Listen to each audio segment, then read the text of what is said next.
अस्सलामुअलैकुम वरहमतुल्लाहि वबरकातुहू। मेरा नाम आयशा उमैर है। मैं दर्जा पंचम की तौर हूँ। आज मैं आप सबके सामने एक बहुत ही अच्छी कहानी पेश करने जा रही हूँ जिसका मौजूद है बुरे काम का बुरा नतीजा।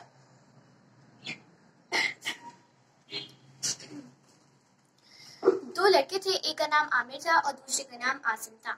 दोनों लड़कों में बहुत गहरी दोस्ती थी। दोनों साथ ही साथ रहते थे, साथ ही साथ खेला करते थे और साथ ही साथ स्कूल भी जाते थे। एक दिन की बात है, स्कूल की छुट्टी हो गई थी। दोनों साथी घर लौट रहे थे। गर्मी का मौसम था और धूप भी बहुत तेज थी। दोनों साथियों ने सोचा चलो एक दरख्त के नीचे बैठकर हम आराम करते हैं। तो दोनों साथी उस एक दरख्त के नीचे बैठ गए और आराम करने लगे। जिस दरख्त के नीचे वो दोनों बैठे थे उस दरख्त पर कौवे का घोंसला था। कौवा वहां उस पर अपने घोंसले पर बैठा काऊ काऊ कर रहा था।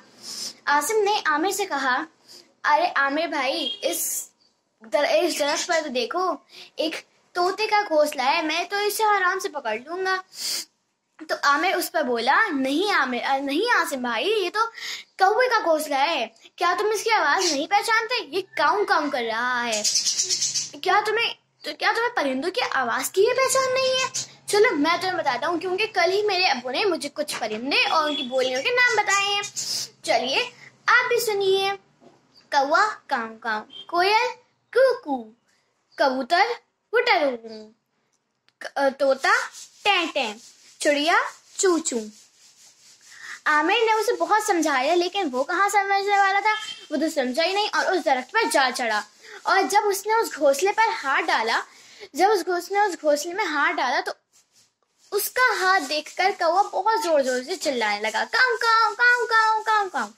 उसकी आवाज को सुनकर और उसके साथी कौवे भी आ गए और उसके हाथ को नोचने लगे। उसका हाथ उस घोंसले पर से फिसला और वो नीचे आ गिरा। तो आमिर उसे उठाकर ले गया, उसके घर तक पहुंचाया उसने सही सलामत उसे।